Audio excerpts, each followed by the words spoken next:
Por favor, abram suas Bíblias no Evangelho de João, capítulo 13. Nós vamos estar lendo dos versículos 31 a 35.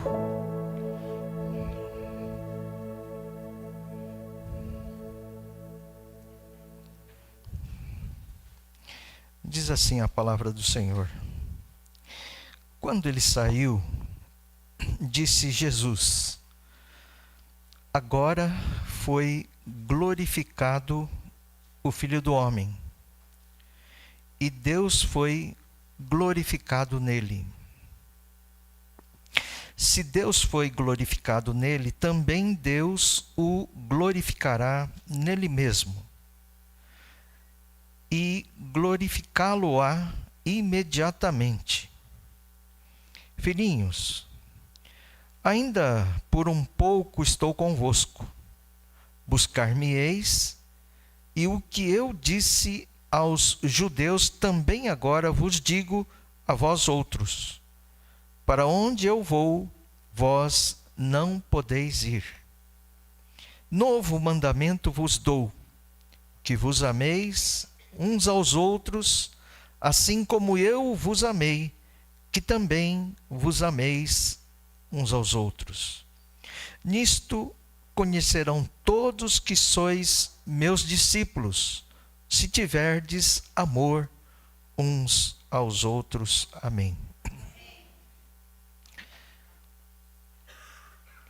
A situação deste momento era que, enfim, Jesus estava com os seus verdadeiros discípulos, os 11, porque esse texto do versículo 31 começa dizendo que Judas havia saído daquela reunião, daquele momento onde Jesus estava reunido com os discípulos e ensinando sobre humildade, sobre servir ao próximo, né? E então Judas, a essa altura do campeonato, Judas Iscariotes, né? Ele, decepcionado com a descoberta de que o projeto, o plano de Jesus não era o plano para derrotar o poder ou o poderio romano sobre a nação judaica. Judas então se retira, mas é impressionante que a saída de Judas ali da reunião, da onde eles estavam, não foi apenas uma deserção ou apenas uma fuga, enfim, desistência de Judas daquele grupo que, por ele, Judas, não cumpririam o plano de derrotar o domínio romano sobre eles. E, para piorar, Judas não só desiste daquele plano, daquele projeto iniciado por Jesus Cristo, mas Judas resolve se juntar a aqueles que queriam acabar com Jesus.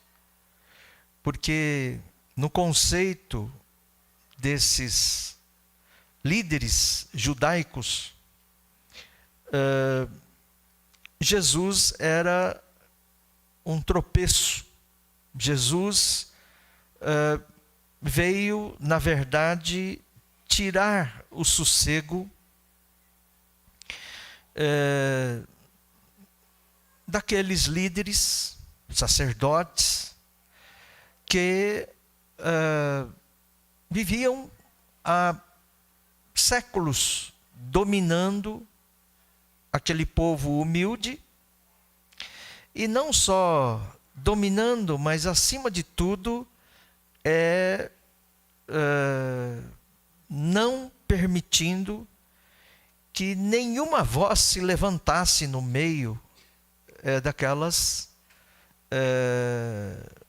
pessoas, daquele povo simplório, daquele povo comum, humilde e comum. E Jesus certamente... Obrigado. E Jesus certamente foi uma voz que passou a incomodar os sacerdotes, os líderes daquela época, que não aceitavam nenhuma oposição, ainda que a postura desses líderes era uma postura totalmente anti-bíblica, contrário a Deus, porque não era nada do que Deus ensinava. E aí então Judas sai daquela reunião de Jesus com seus discípulos, e aí então Jesus começa a falar sobre algo espetacular, no sentido de fazer com que os seus discípulos, muito diferente da visão ou do entendimento como o de Judas Iscariotes, eles vislumbrassem algo que superaria todas as expectativas de cada um daqueles discípulos. E não só superaria, como mostraria para tantos quantos quisessem ver, que a intenção de Judas Iscariotes, de, aliando-se aos sacerdotes que eram contra Jesus, acabarem com Jesus, abafarem aquilo que Jesus veio ensinar. Jesus agora leva os seus discípulos a uma percepção exatamente contrária, de que toda a intenção do homem, toda a intenção humana, de maneira nenhuma atrapalharia as intenções de Deus, as intenções do próprio Jesus, que era de fazer com que a glória de Deus fosse manifestada. Uma primeira observação que eu faço aqui nesse texto, queridos, é que Jesus só mostra para os discípulos, no caso, aqueles 11 discípulos, sobre a chegada, sobre a manifestação da glória de Deus, depois que Judas, o traidor, sai do meio do grupo, sai daquele grupo de pessoas que não só veriam a glória de Deus, como seriam participantes da glória.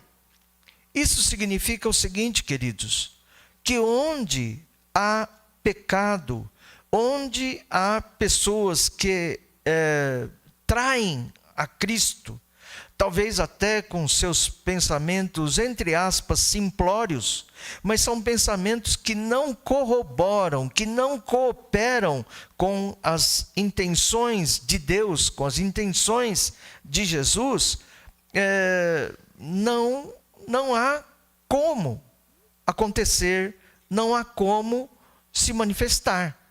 E isso, queridos, nós precisamos estar bastante atentos, porque quando não há uma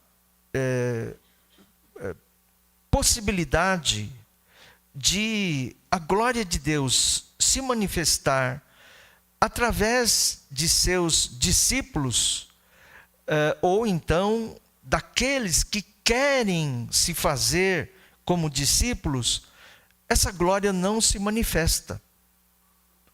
A manifestação da glória de Deus é muito importante que seja por meio de pessoas, primeiramente, lavadas e remidas pelo sangue de Jesus. Pessoas que abandonaram os pensamentos maldosos, os pensamentos pecaminosos, pessoas que intencionalmente têm buscado viver uma vida que agrade a Deus, que é uma vida de santificação, que é uma vida de purificação. Essa é a mais pura realidade.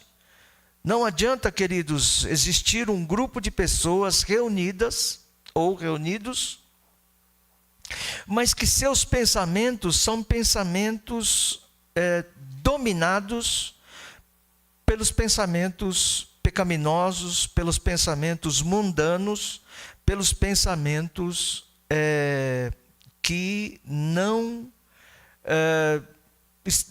estão prontos e preparados para glorificar a Deus.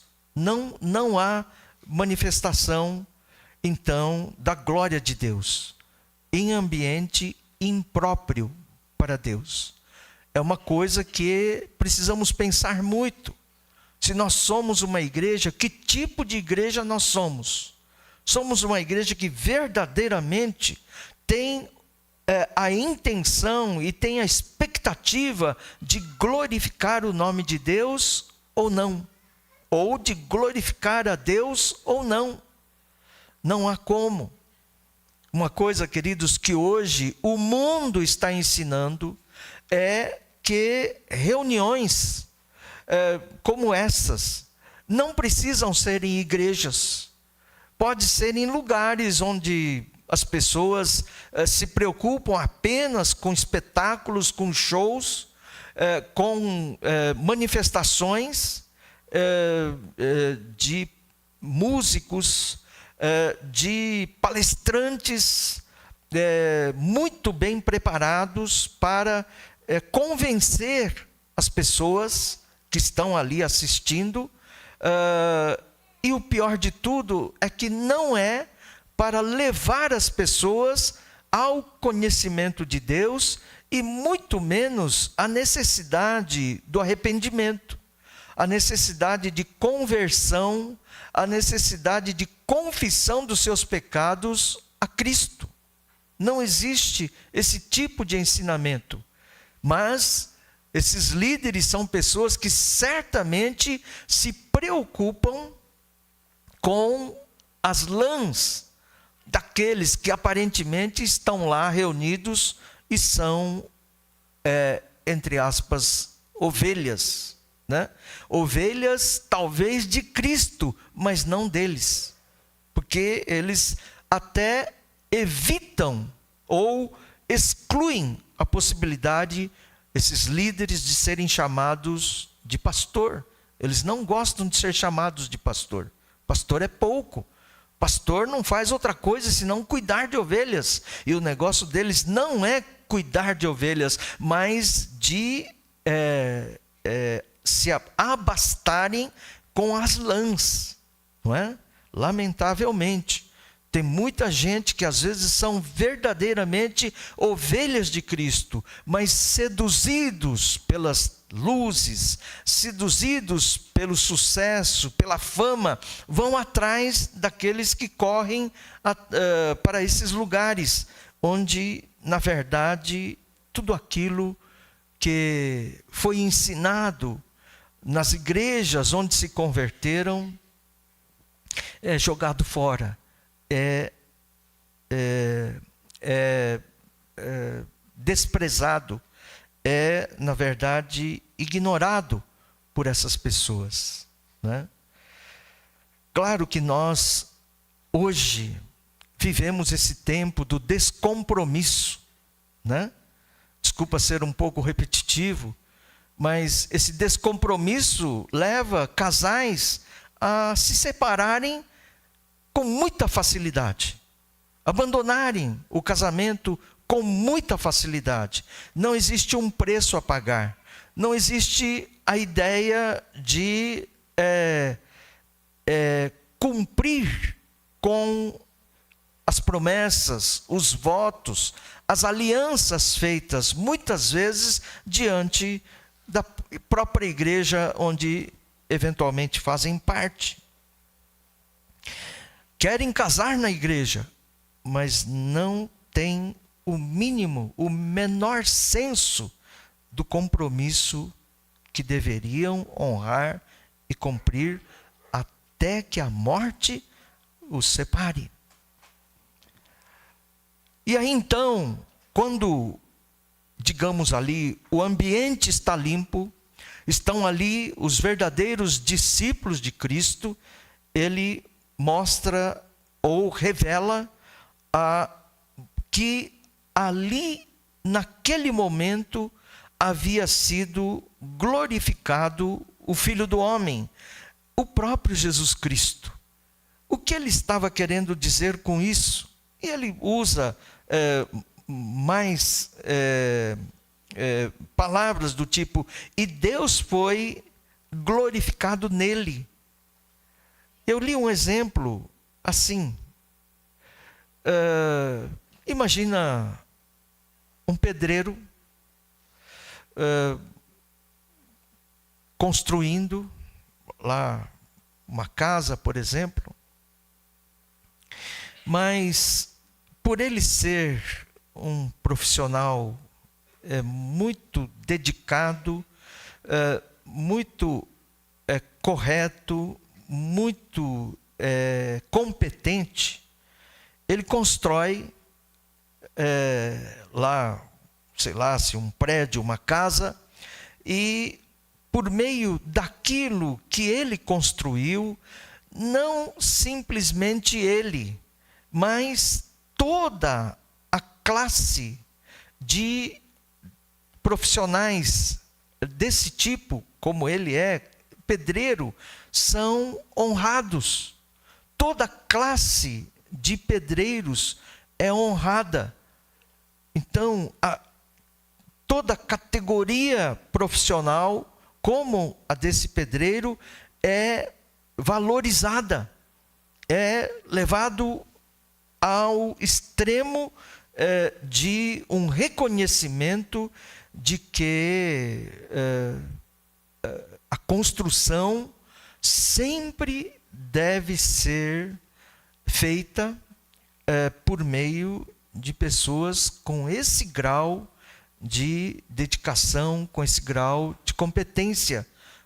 A categoria dos pedreiros, então, é valorizada, é engrandecida. E aqui, quando Jesus fala, agora foi glorificado o Filho do Homem e Deus foi glorificado nele. Deus está aqui se referindo não só a ele, mas pelo menos aqui a ele e ao Pai. Não envolve a Trindade, porque não mostra aqui Jesus se referindo ao Espírito Santo. Mas a glorificação não era só dele, mas a glorificação da divindade, de Deus e dele, pelo menos, não é? Eu digo pelo menos exatamente porque ele não faz referência aqui ao Espírito Santo, mas nós sabemos que Deus é um Deus trino, um Deus que é Pai, Filho e Espírito Santo.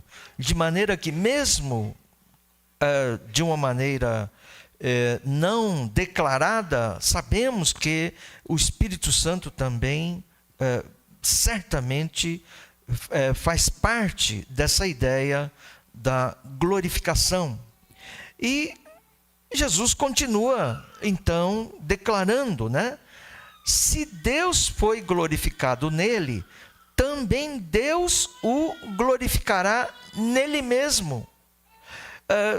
Então, é alguma coisa que, inegavelmente, não só os céus, mas a terra também, certamente, reconheceria essa grandeza, esse poder, essa maravilhosa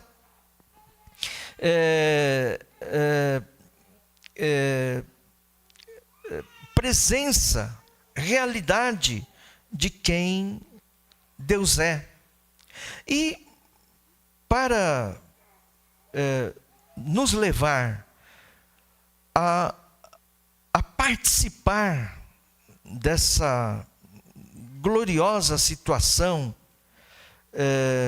tanto do Pai como do Filho, ele acaba envolvendo os seus discípulos também.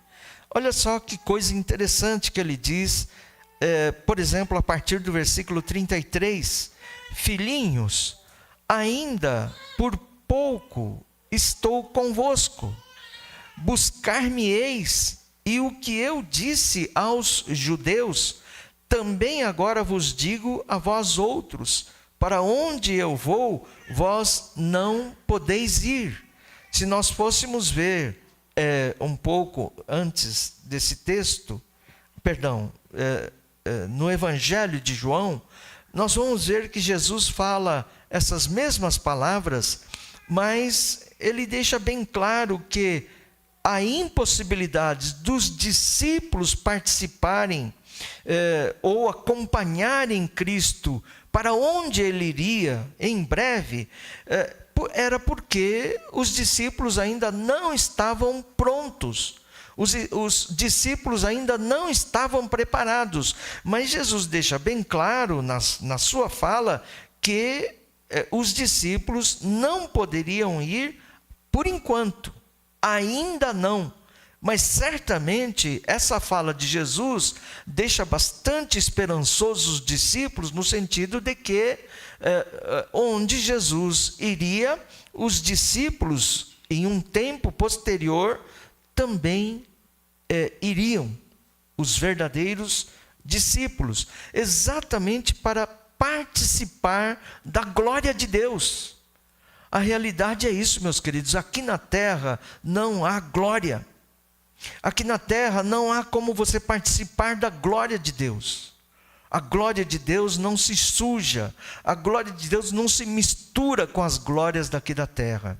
Não há como, portanto, aquele que quer participar da glória do Senhor, da glória de Deus, da glória do Filho de Deus, deve sim almejar ir para o céu, para onde Jesus subiu, para poder participar dessa glória. Coloca isso no teu coração. Você pode ser uma pessoa feliz, você pode ser uma pessoa que se acha ser abençoado aqui na terra, mas muito cuidado com essa armadilha que muitas vezes Satanás prepara. Você ganha dinheiro, você fica famoso, e você de repente fala assim, Deus tem me abençoado porque eu sou filho de Deus, eu sou filho de Deus, eu sou filho do rei, ou coisas parecidas com isso, e nós precisamos tomar muito cuidado, meus queridos. Você quer saber se você é uma pessoa que acha que com aquilo que você alcança, consegue nesta vida, você é uma pessoa abençoada? Faz uma avaliação, quando está tudo bem, qual é o teu humor? Qual é o teu estado emocional? E quando as coisas não vão bem? Quando as coisas que você sempre almejou na tua vida não vão muito bem, como que é o teu humor? Como que é a tua emoção? Como é que você se comporta aqui na terra? Quando você é apegado nas coisas deste mundo, é assim. Quando as coisas estão bem, você está bem. Mas quando não está, você também fica decepcionado, chateado, revoltado. enfim, todos esses comportamentos que aparentemente para o ser humano no dia a dia acontecem as coisas. Mas para aqueles que confiam nos céus, sabe que as dificuldades temporárias deste mundo jamais serão capazes de tirar a esperança, a alegria e a expectativa de que um dia ele participará dessa glória, da glória de Deus, não é? É assim, mas haveria necessidade de esperar. Nós sabemos que existia uma necessidade para que os discípulos então se tornassem capazes de superar ou se prepararem para vencer todas as dificuldades desta vida. E aí ele continua dizendo: novo mandamento vos dou, que vos ameis uns aos outros. Queridos, esse mandamento do Senhor, na verdade, é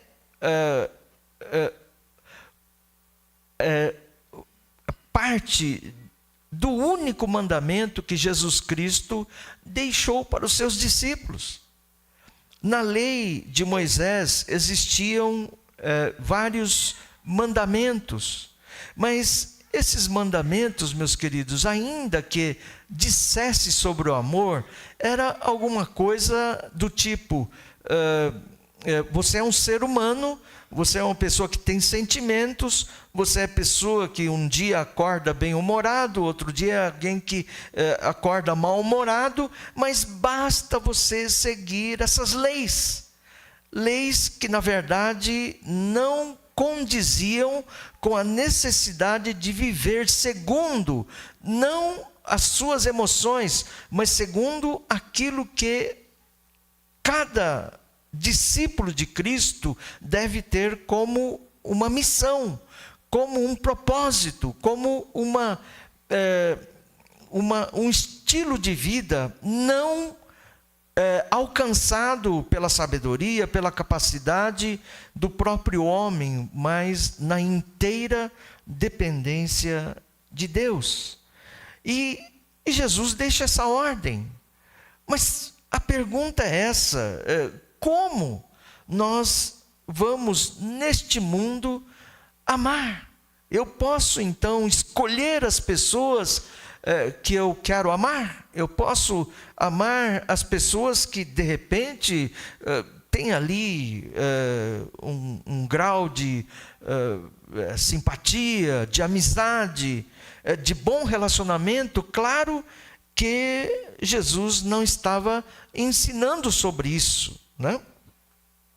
E ele continua dizendo: assim como eu vos amei, que também vos ameis uns aos outros. Então, o padrão do amor, o modelo do amor não pode ser o amor que o mundo apregoa, que o mundo ensina, mas tem que ser o amor no nível, no padrão do amor de Cristo. E aí, quais seriam esses níveis do amor de Cristo? Jesus deixou vários ensinamentos e também exemplos da prática do amor, né? E eu quero rapidamente compartilhar com vocês alguns desses ensinamentos. Por exemplo, em Mateus capítulo 5, não precisa abrir a Bíblia não, por favor, talvez se você quiser só anotar e depois conferir, né? Mateus capítulo 5, dos versículos 21 a 28, Jesus nos dá um ensinamento sobre perdão. Não é fácil, sabemos que não é fácil. Perdoar quem nós amamos mas perdoar os nossos inimigos, perdoar aqueles que nos querem o mal, como amar esse tipo de pessoa? Mas Jesus, ele mostrou e ensinou sobre essa necessidade de termos a espontaneidade de perdoar, não como uma obrigação, mas como algo que está dentro de nós, como algo que nos faz sentir mal quando nós carregamos dentro de nós mágoa, quando nós carregamos dentro de nós tristezas causadas por outras pessoas.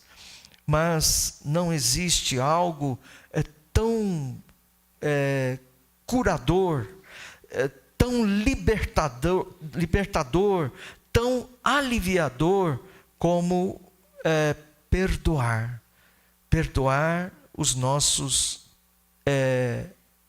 inimigos, aquelas pessoas que querem o mal contra nós, né? Não ser vingativo,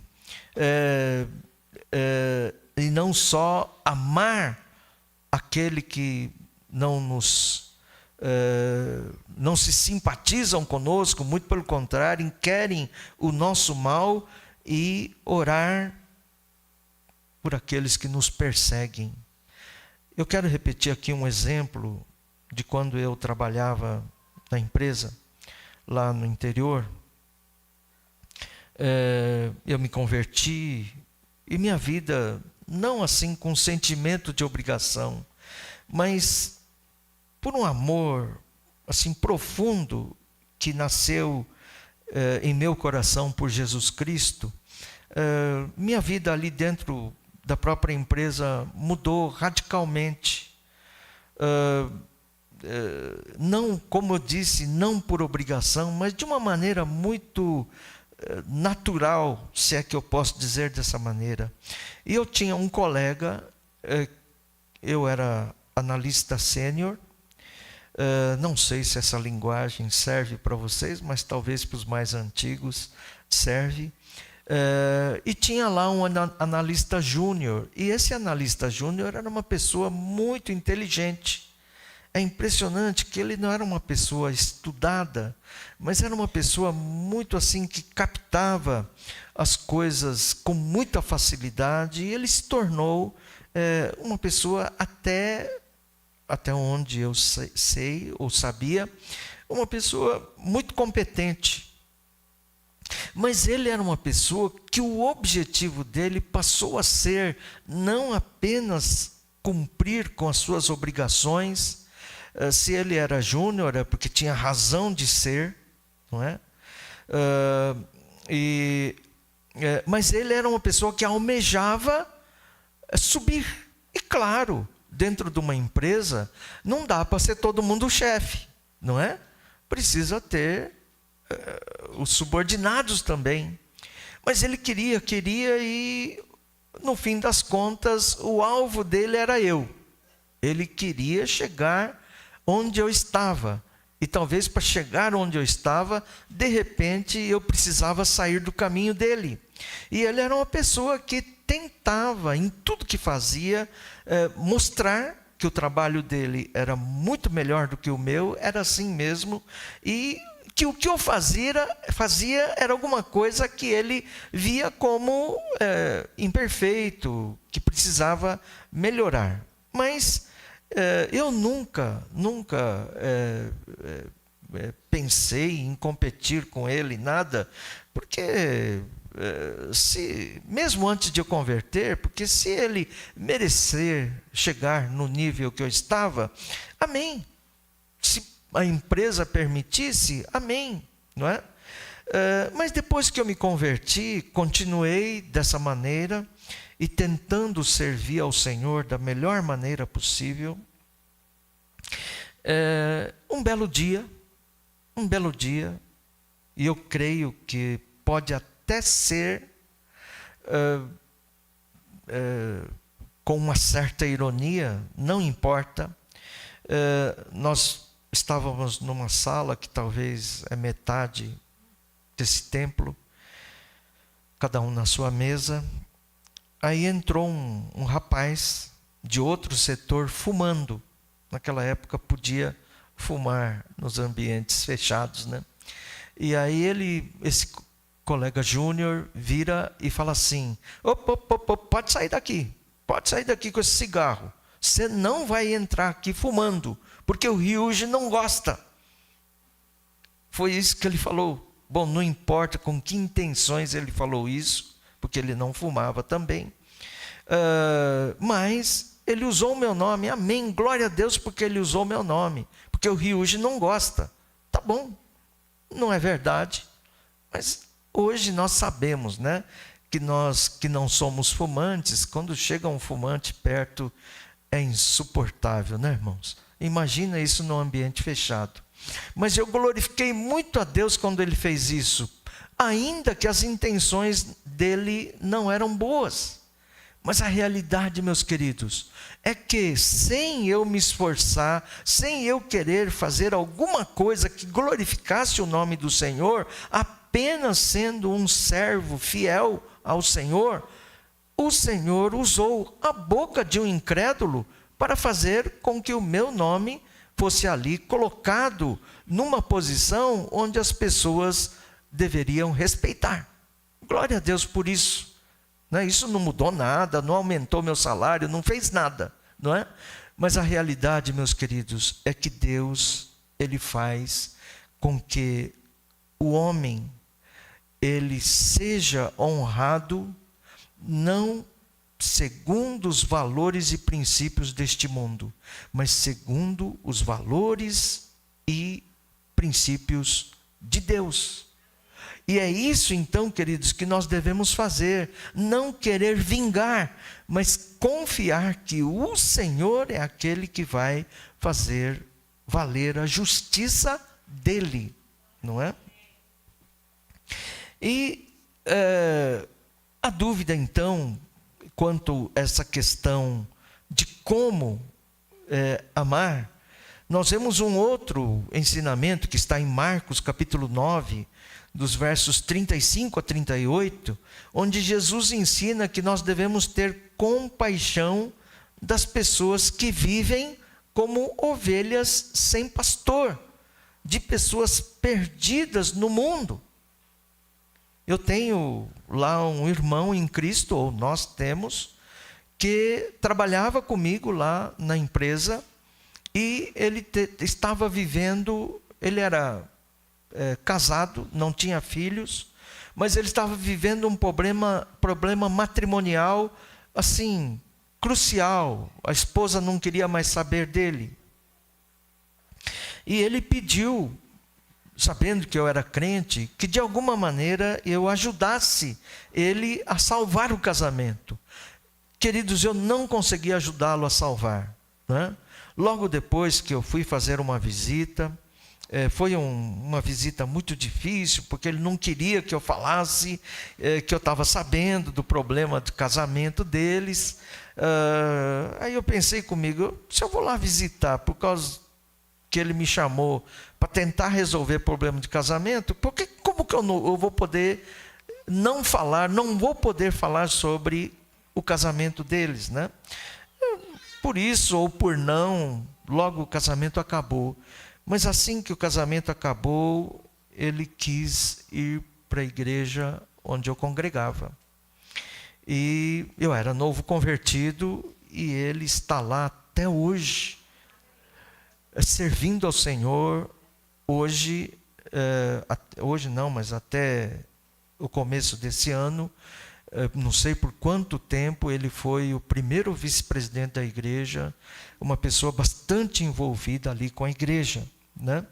Então, queridos, estarmos a exemplo de Cristo, ou segundo os ensinamentos de Cristo, prontos para amar, para usar de compaixão por aquelas pessoas que estão perdidas neste mundo. Não consegui salvar o casamento dele, mas consegui levá-lo aos pés de Cristo. Aos pés de Cristo. Isso é maravilhoso, queridos. É algo que não tem preço. Melhor do que salvar o casamento dele foi levá-lo a aceitar a Cristo.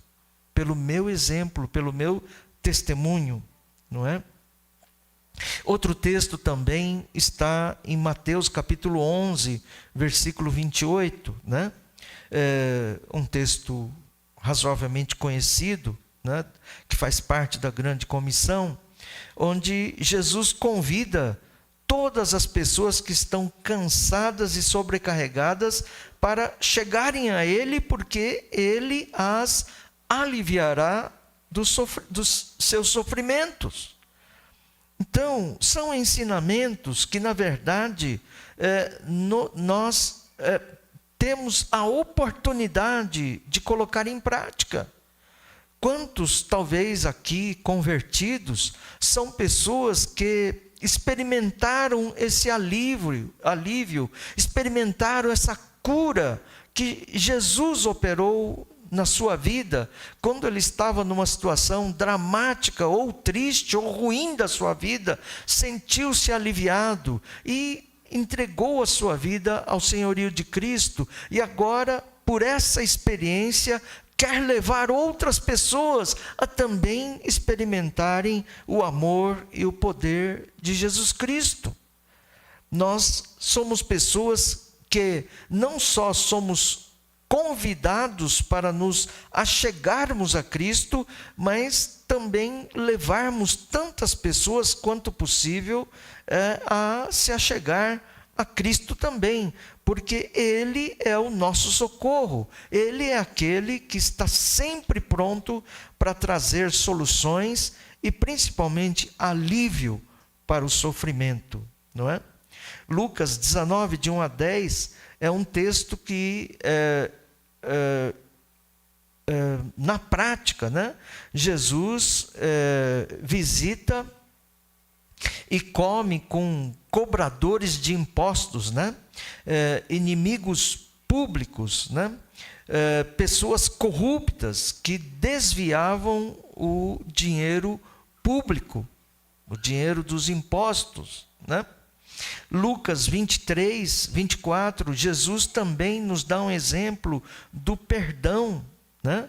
Ali na cruz, quando já estava ali quase morrendo, ele perdoa aquele ladrão, aquele bandido que está sendo crucificado ao lado dele, né, juntamente com ele.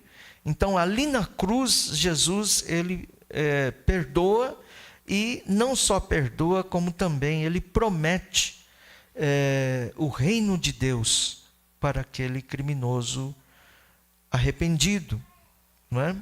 Em João 10, de 11 a 21, nós vemos Jesus como o bom pastor, que dá a sua vida por suas ovelhas, que somos nós, não é?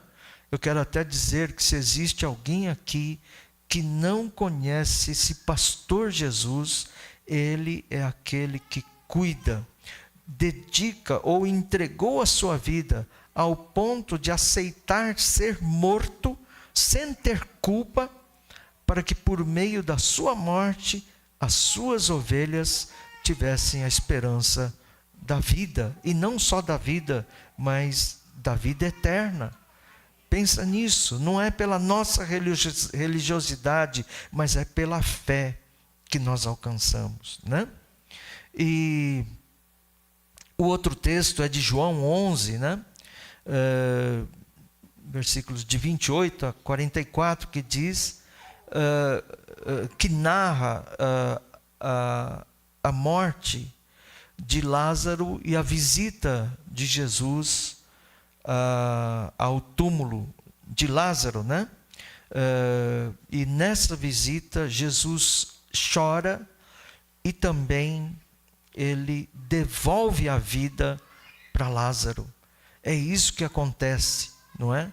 A própria palavra de Deus diz que aqueles que estão no mundo longe de Cristo são pessoas que estão mortos nos seus delitos e nos seus pecados. Mas Jesus dá a vida, Jesus devolve a vida para essas pessoas, não é? E finalmente João 13, de 1 a 20, nos conta sobre Jesus lavando os pés dos seus discípulos, né? Mostrando que aquele que é discípulo de Cristo, a exemplo de Cristo, deve servir os outros, deve viver em prol dos outros, não é? Sábado que vem nós vamos ter aqui o chá, não sei se podia falar, pode, Geisa? Pode. O chá dos idosos, né?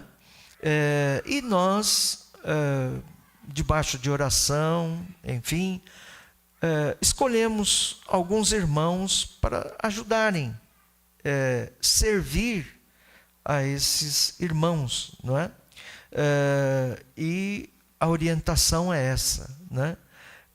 Que não devemos ou ficar chateados, ou ficar até alegres demais, porque fomos escolhidos para poder servir os nossos irmãos mais experientes. Mas nós devemos louvar a Deus, porque é a oportunidade de, como servos de Cristo, estar servindo.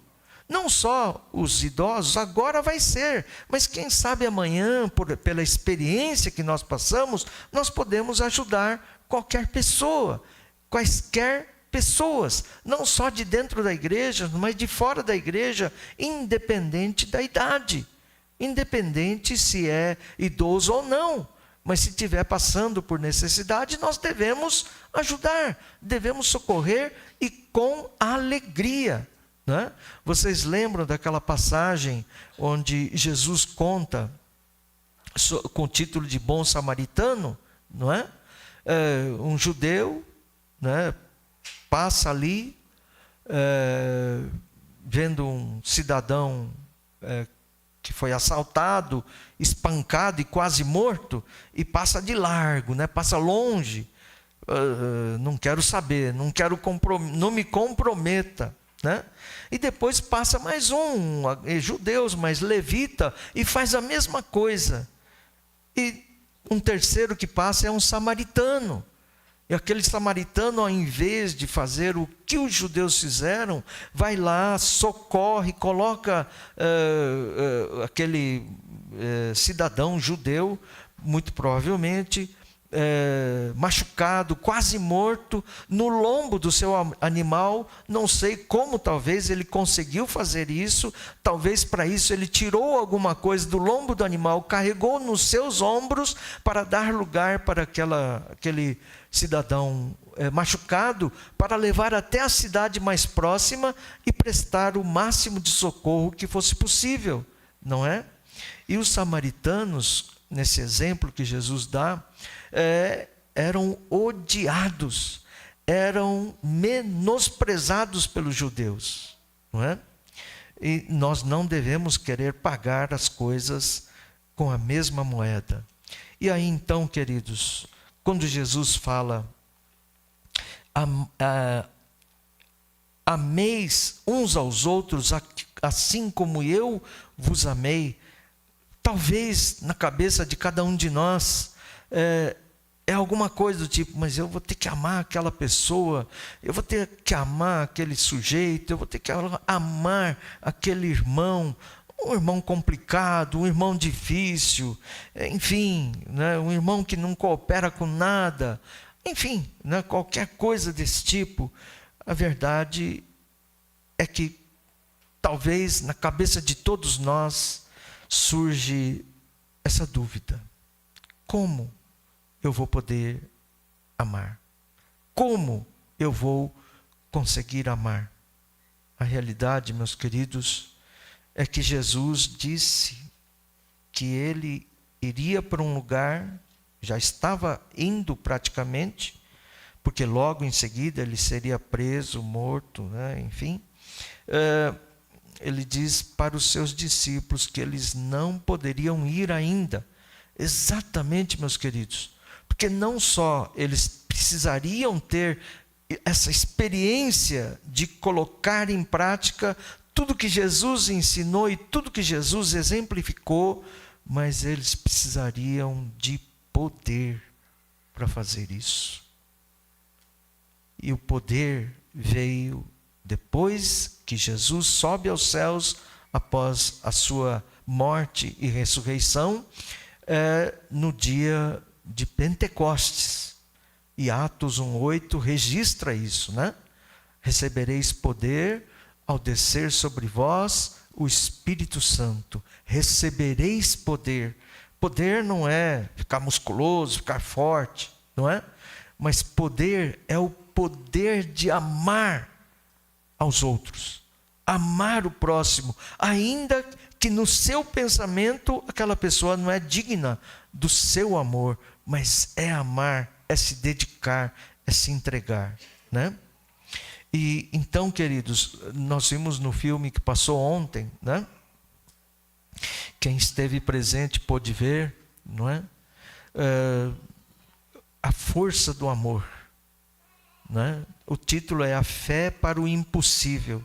Mas não é só uma questão de fé. Claro que foi um filme que fez uma assim, explanação sobre a fé.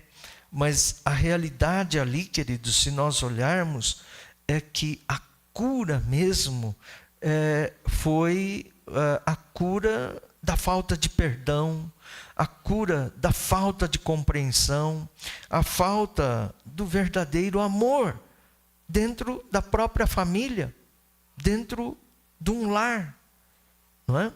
E então Deus opera a maravilhosa cura.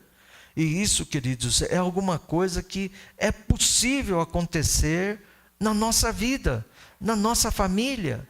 Talvez nós vivemos de uma maneira assim tão, tão acostumados dentro de casa, onde nós não precisamos exercitar o amor, nós não precisamos exercitar o perdão, mas não é como no filme, tá bem? Que ali é um relato baseado num fato real, mas claro que existem floreios, é um filme, tem que chamar a atenção.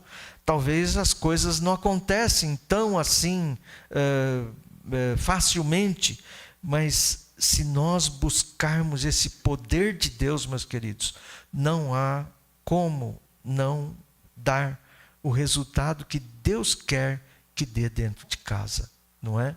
Não é com a sua capacidade, não é com o teu dinheiro, não é com a tua habilidade, mas quando nós somos quebrantados pelo amor de Deus e o poder de Deus penetra em nós e invade todo o nosso ser, e por meio desse poder, queridos, nós passamos a ser habilitados a amar, não com o amor deste mundo, mas com o amor de Deus.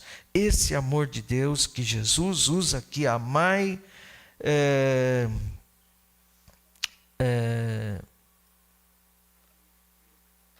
amai, cadê?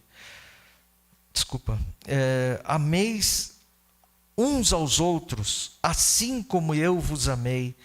Esse amor é o amor perfeito, o amor de Deus, o amor chamado ágape, que deve ser usado por todos aqueles que se chamam de discípulos. Então, meus queridos, o título desse texto é O Novo Mandamento. A realidade é que Deus quer fazer um grande avivamento espiritual nesta igreja, e já está fazendo. Mas enquanto existirem pessoas do tipo Judas, talvez não traidor, mas uma pessoa que o pensamento está muito longe do pensamento de Jesus, Deus não vai operar, queridos. Se nós queremos o avivamento do Senhor neste lugar, nós precisamos nos consertarmos, não fazer como Judas de abandonar, mas de nos consertarmos com o Senhor, de nos arrependermos, nos convertermos ao Senhor e fazer com que esse mandamento do Senhor, custe o que custar, seja verdadeiramente colocado em prática. Que assim, esse mandamento não seja algo que ao final deste culto, que já está chegando, seja jogado na lata de lixo. Por ninguém. Por ninguém. Mas que você possa, querido, pensar onde é que de repente você está agindo como um Judas Iscariotes, que não está envolvido com o plano de Deus. No seu trabalho? Não, no seu trabalho vai tudo bem? Em casa? No seu relacionamento dentro de casa? Com sua esposa, com seu esposo? Com seus filhos? Ou com seus pais? Na escola? Onde tem pessoas ali que querem te pegar na saída, como era quando eu era criança. Não brigava lá dentro da escola, mas lá fora, né? Quantas vezes não queimei o chão, né? Bateu o sinal, ninguém me via mais na escola porque queriam me pegar, não é? Não sei porquê, né? Mas queriam, né? Então, queridos, Deus quer fazer uma grande obra em nossa igreja. Que você, de maneira nenhuma, aceite ser o impedimento. O impedimento. A vocês que nos visitam, vocês são convidados a fazer parte dessa igreja, para desfrutar também do movimento que Deus está realizando neste lugar. Sexta-feira, a liderança desta igreja fez uma reunião, porque nós não podemos de maneira nenhuma continuar ignorando a realidade de que vocês que estão chegando na igreja são merecedores de toda a atenção que uma igreja de Cristo deve dar.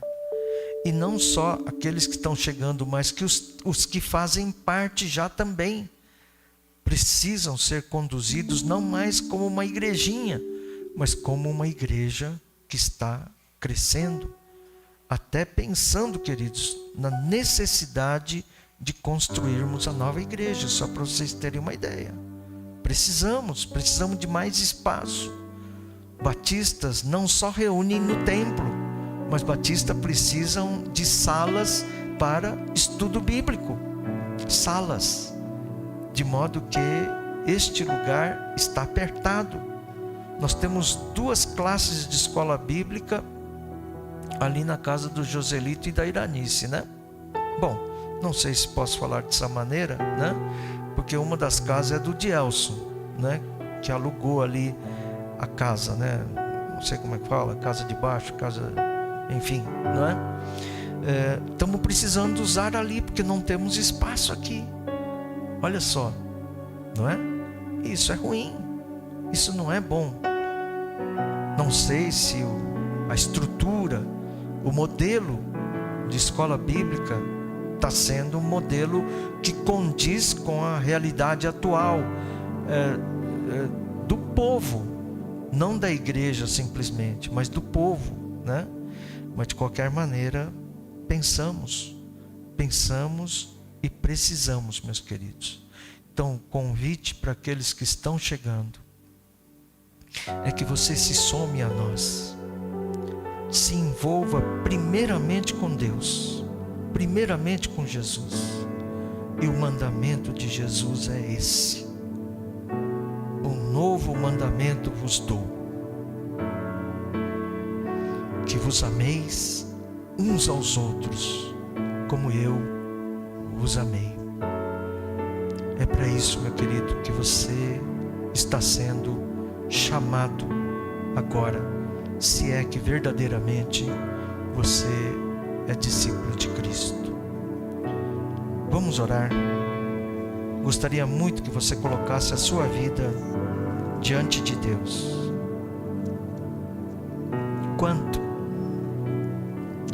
Quanto você tem sido uma pessoa que dá ouvidos aos mandamentos de Cristo, verdadeiramente.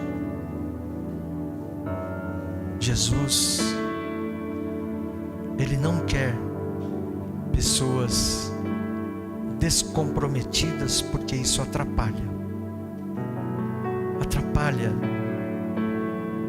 que no meio da igreja a glória de Deus se manifeste. Então coloca a sua vida agora diante de Deus. Por favor, não diga, eu estou de bem com Deus. Não diga isso. A palavra de Deus não me mostra uma pessoa especificamente, mas a palavra de Deus coloca todos nós diante dessa realidade, onde nós precisamos valorizar mais esse novo mandamento de Cristo.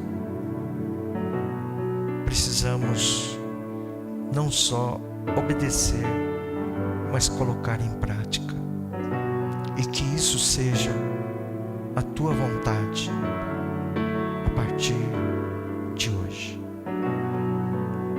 Deus, visita com poder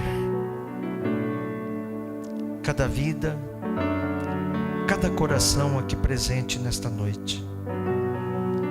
Tira, ó Deus, todo engano, o engano da perfeição, o engano colocado por Satanás em mentes neste lugar, nesta noite. Mas, ó Deus, que a Tua palavra possa ser algo que leve cada vida aqui presente a uma inquietação, a um incômodo, para que no nome de Jesus esse Teu mandamento se torne algo verdadeiramente aceito e praticado por cada um, Senhor. Que esta igreja seja realmente uma igreja como aquela apenas composta por 11 discípulos, porque o intruso, o traidor, aquele que não entendeu os propósitos de Deus através de Cristo, tinha saído, não fazia mais parte daquele grupo. Aí Jesus disse: agora foi glorificado o Filho do Homem. Que esta igreja, Senhor, glorifique ao Senhor Jesus por cada vida, por cada pessoa, sejam membros, sejam congregados, sejam visitantes, por cada um, Senhor. E que assim, ó Deus, o Teu querer, a manifestação do Teu poder possa fazer com que as pessoas olhem para nós e reconheçam que somos discípulos de Cristo. Muito obrigado, Deus. Abençoa cada vida, abençoa esta igreja, pois oramos no nome santo, no nome glorioso de Jesus Cristo. Amém. Queridos, se alguém tocado, incomodado por esta palavra, quiser conversar comigo, estou à disposição. Nós temos... Você quer falar, Geisa? Cadê a Geisa? Você quer falar? Não? Tá. É sobre a dúvida sobre o chá, que eu tirei com a Geisa agora. Que Deus abençoe. Nós temos cantina. Não sei se tem alguém da cantina aqui, se ainda tem salgados para quem não comprou, né? Mas dá uma passadinha por lá. Se não tiver mais salgado, tem um café, tem um chá que foi feito especialmente para aqueles que nos visitam, tá bom? Que Deus abençoe. Quem sabe ainda tem alguma coisa lá, né?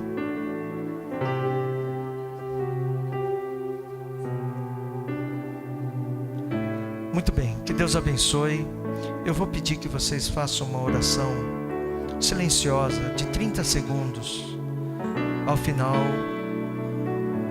desta oração, nós daremos por encerrado o culto desta noite. Deus os abençoe, Deus os leve em paz, e que vocês possam ter uma semana maravilhosa na presença do Senhor, fazendo sempre a vontade dEle, para que Ele, através da sua vida, seja glorificado em casa, no trabalho, na escola, na rua, em qualquer lugar. Que Deus os abençoe, em nome de Jesus. O Felipe vai solar uma música. Ao final, daremos por encerrado o culto desta noite. Deus os abençoe, em nome de Jesus.